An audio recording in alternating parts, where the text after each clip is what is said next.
Tonight, I want to talk to you about multiple things that are interlinked. The first one is the statement that came from the new IDF Chief of Staff about 2021 being a year of war.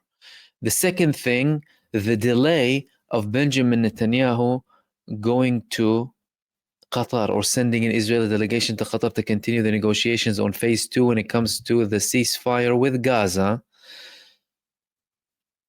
That being linked to his visit to the US. He arrived in the US. He's going to meet multiple senior figures inside the United States, including President Trump.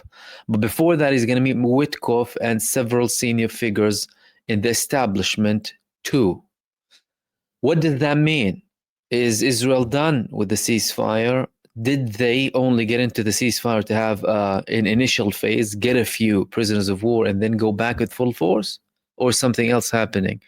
Why are those statements coming now from the new IDF Chief of Staff, some of his first statements? And how is that linked to the warning that's coming from the Israeli ambassador to the UN against Egypt, saying that Egypt has one purpose, war with Israel. Egypt is training for one purpose, which is war with Israel. We're going to start off with the statement that came from the new IDF Chief of Staff.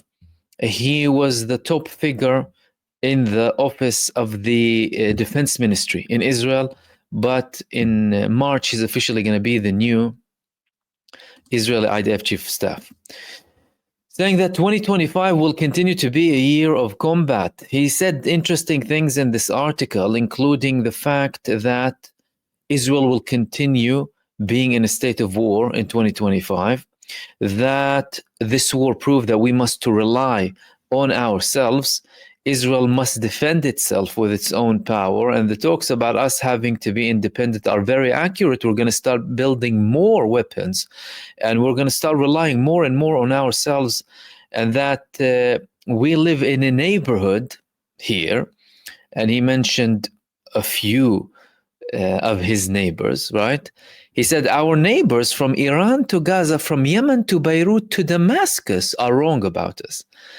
Now, what's interesting is we know Iran and Gaza and we know Yemen and Beirut, but why Damascus? You, apparently the enemy, used to say that Al-Assad was the enemy of you. Why are you still considering Syria to be a threat? Sending a message to everyone in the region, but then there was another message coming from the UN ambassador, a very important figure of the Israel ambassador to the UN, saying that no, it's Egypt, it's a problem too. Alongside the recent tensions that are happening between Israel and Egypt and Egypt and the United States as well. Egypt is facing lots of pressure from the United States to open the borders and get the Palestinians in, although the Palestinians sent clear signals that they're not going anywhere. Is that a genuine attempt from the Trump administration, or is it a move up until he meets with Netanyahu to convince him to go to phase 2 and then start, taking a step back? We're going to have to see after he meets with Benjamin Netanyahu on Tuesday, what would be the steps that he's going to take after that. These things are very important. However, the fact that the Israeli new IDF Chief of Staff is saying that 2025 will be a year of war, we're preparing, and we are in an arms race, and Iran, Gaza, Beirut, Damascus, everyone, all of that is signaling these people are not really interested in peace in general. Yes, they will be forced to have a ceasefire here and there. They'll have an administration in the US that doesn't always see everything eye to eye when it comes to the regional situation, because the United States at the end of the day might have different preferences. However, Israel is an entity of terror, and they will continue to be so. And that's what's being clarified by the Israeli new IDF Chief of Staff. Moving on to the ceasefire talks. The Qatari Prime Minister is saying, hey, everyone, we need to immediately begin talks about phase 2 of the ceasefire. The negotiation said, when we get to day 16 in the ceasefire, that means we need to go and start talking about phase 2. And now he's a little bit concerned. It hasn't started yet. Why it hasn't started yet? It's because Israel didn't send a delegation. Hamas, they said, we're implementing everything with full force, no complaints whatsoever. But Israel is delaying sending the delegation to Qatar, and Qatar is starting to get worried. They had this report saying, we demand immediate engagement as stipulated in the agreement. Mohammed bin Abdul Rahman Al Thani said in a conference that he had with the Turkish foreign minister in the capital of Qatar. So the agreement clearly states that they need to move on with the talks about phase 2 so that they can get to phase 2. If the same agreement is built upon the proposal of Joe Biden, that means we'll still have a ceasefire up until we have a phase 2, even if phase 2 hasn't been concluded or both parties haven't agreed on everything to do with phase 2. In phase 1, Israel is still delaying, right? Israel is still delaying. Why are they delaying? Well, it's coinciding with Benjamin Netanyahu going to the United States. Netanyahu delays sending negotiation team to Qatar ahead of Trump meeting. Why is he delaying the delegation sending to Qatar up until he meets with Donald Trump? Well, he doesn't want to show that I'm engaging with anything up until he gets some nice promises from the United States administration. And this is what explains the attempts of Donald Trump to have more force on Egypt and more force on Jordan and try and get something out of it when it comes to Gaza. Benjamin Netanyahu, he officially is delaying all of this. And this report here on some news outlets said that Netanyahu prefers to delay any action until after his meeting, citing an unnamed senior Israeli official. Trump will begin the visit to the US on Sunday. Now he's there already. Reports said he's going to meet with the envoy, Steve Witkoff, tomorrow. And then he's going to meet with Donald Trump after that. He's also going to meet senior figures in the US establishment as well during his trip. He is most likely delaying all of that to try and get something from Steve Witkoff, from Donald Trump, and from the administration as well. From his perspective, I was pressured into a ceasefire that I didn't want. Now I'm going to try and see what the US can give me as well. Now, Steve Witkoff and Trump, both of them, said that we need to move on with phase 2. Trump said if you won't move on to phase 2 of the ceasefire, there's going to be lots of problems. What does Trump mean, lots of problems? Does he still mean the hell that he was speaking about? Because if Israel breaches the ceasefire, that means hell, doesn't it? By Trump's definition, if we won't reach an agreement, or if the hostages won't return, there will be hell. Well, they haven't returned all of them. Who returned? Just a few? These are not all of the numbers. Still talking about a fraction. There's the vast majority are still in Gaza. And the Palestinian resistance is doing that for a reason. They know who they deal with.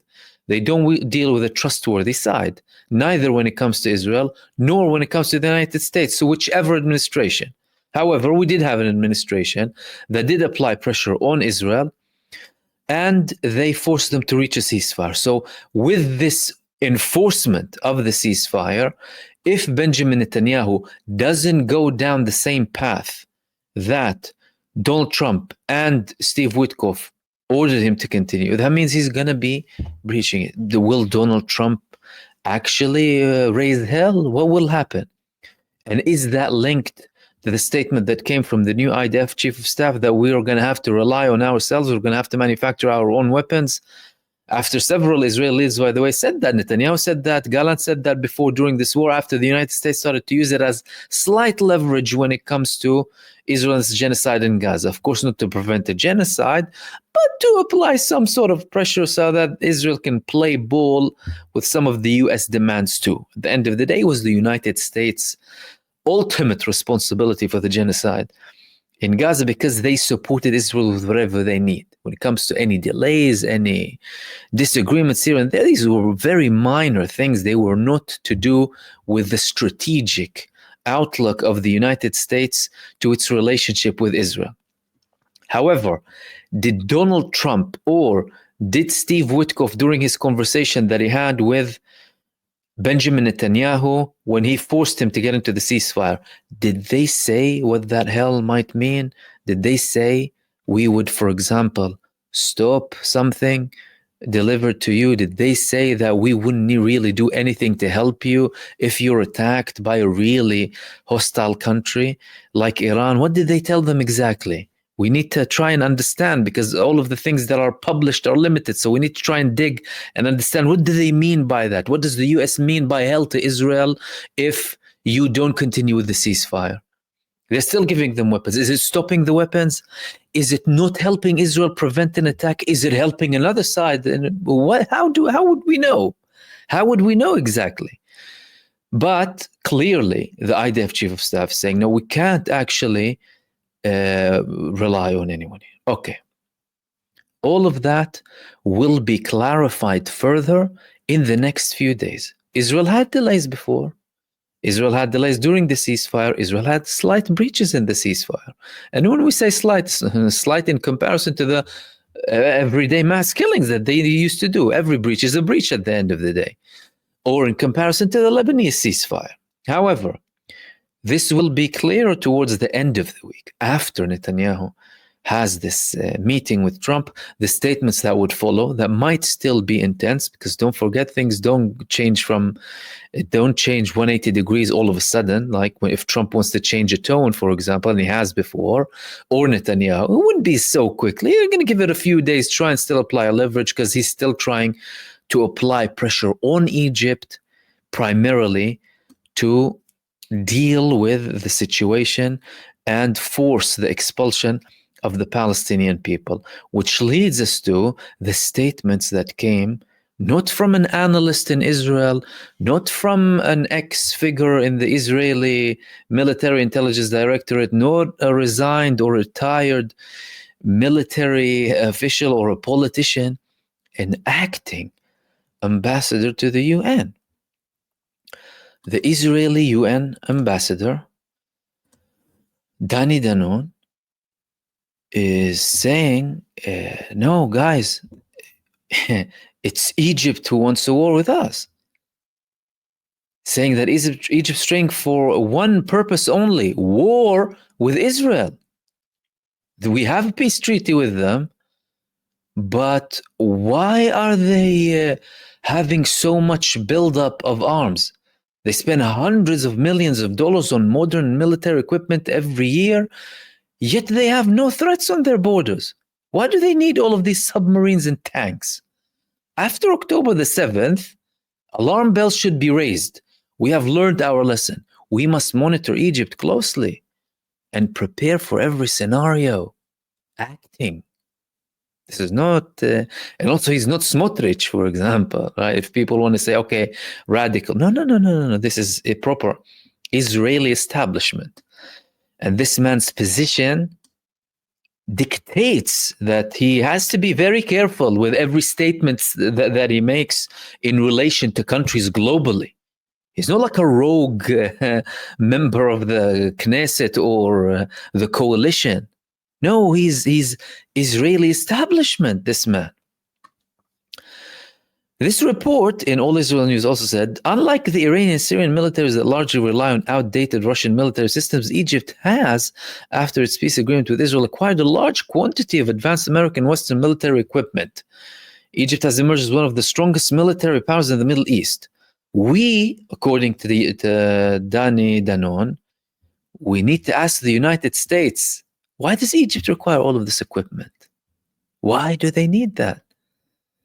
F-16s, advanced Abrams tanks, 1.3 billion in aid, Rafale fighter jets from France. Why do they need all of this? Who are they going to fight with exactly? And Egypt also signed a sales deal to get Su-35s from Russia that the US said they would sanction under one of their sanction clauses against any country that they consider hostile if they sell weapons to Egypt. Then Egypt delayed it, later it was cancelled, and the deal moved to Iran, by the way. Reports confirm that Su-35s are already in Iran, by the way. However, even with the lack of the Su-35s, they have an advanced army. And from Danon's perspective, he's saying, no, they're training to fight us. We need to be prepared here. Now, continuing from that, a diplomatic correspondent called Tamir Murag in Israeli Channel 14, he was warning about this massive military buildup, as he called it, placing it in a wider context. According to the report, said Egypt, the largest Arab state with approximately 117 million residents, cannot feed, house, or provide for its population, yet this does not stop them from building in recent years a massive army, a powerful navy, and an air force capable of challenging and complicating matters for Israeli Air Force. He mentioned F-16s, Su-35s, although they don't have them technically. No reports confirm they have them. MiG-29s, Mirage 2000s, and Dassault Rafales. This entire military force, according to him, which repeatedly violates and erodes the Camp David Accords, trains for one purpose only: a war with Israel. So, not just Dani Danon, who is a representative of Israel globally in the world. The Israel ambassador to the UN, that's a position of someone dealing with all countries across the world. And he knows how sensitive the situation is. Then this correspondent elaborating, saying they're preparing for war with Israel. Add to that, of course, the statements of Smotrich of them being responsible for the 7th of October for channeling weapons to Hamas, and the previous senior figure in the military intelligence directorate in Israel saying that they're preparing for attack tunnels against us in Sinai, and they breached every line in the Camp David Accords. They're preparing for war with us. None of that is wrong, by the way. Everything is true. However, why are they escalating this now? Why are they raising the tones with Egypt now? It's to apply pressure on Egypt, because Egypt is under pressure again from Trump and from Israel to open the borders and ethnically cleanse the Palestinian people, therefore eliminating any prospect of a Palestinian state, and even potentially giving a massive blow to the Palestinian cause in general. Ethnic cleansing. Of course, they won't raise as a whole, but if you ethnically cleanse the population, if you have forced expulsion, Israel had forced expulsion in 1948 and 1967. These people did not return to their lands. So if they go out from Gaza, and even the Egyptian president said that too as well, they don't return. And we won't be part of the elimination of the Palestinian cause. That's the Egyptian president himself, an ally of the United States, who receives military aid from the US. Now, Donald Trump is still, though, despite all of these statements, is putting on an act. He's still putting on an act. And the reason that I say it's an act is because it's primarily there before he meets with Benjamin Netanyahu, and it's not only a give and give between US and Israel. So if let's say the US applies pressure, you're still talking about a Zionist lobby. What? Trump received over $200 million from the Zionist lobby. There's no denying that. All of his constant comments of supporting Israel and demonizing the Palestinian side, talks of deporting Palestine supporters, abhorrent statements and propositions to do with ethnically cleansing the Palestinian people even altogether, right? All of these statements are abhorrent, and they're there because he's linked with the Zionist lobby. So he's trying to find a balance here. Question is, though, how far will they go? There are two ways moving forward with the case of Egypt, by the way. Either they apply pressure and then stop talking about it too much, but try and continue to do it, like the Biden administration. Let us not forget that the Biden administration heavily tried repeatedly as well to convince Egypt to open the borders alongside other Western countries too. They tried to lure Egypt. They offered billions, and they offered taking off the debts, other stuff they offered to Egypt, but they, after a while, it faded. But the attempts continued from the Biden administration, although they declared as much. They weren't spoken about in the media. And by the way, some reports said towards the end of the Biden administration, Egypt was offered something in the hundreds of billions, right? Because initially they said 20 billion, 30 billion, take off the debt, and then they said the number turned to 6. But Egypt knows what's prepared, and they know that's dealing with an Egyptian matters. Therefore, they rejected, and therefore they reject it again now. Will Donald Trump do the same thing that Biden did?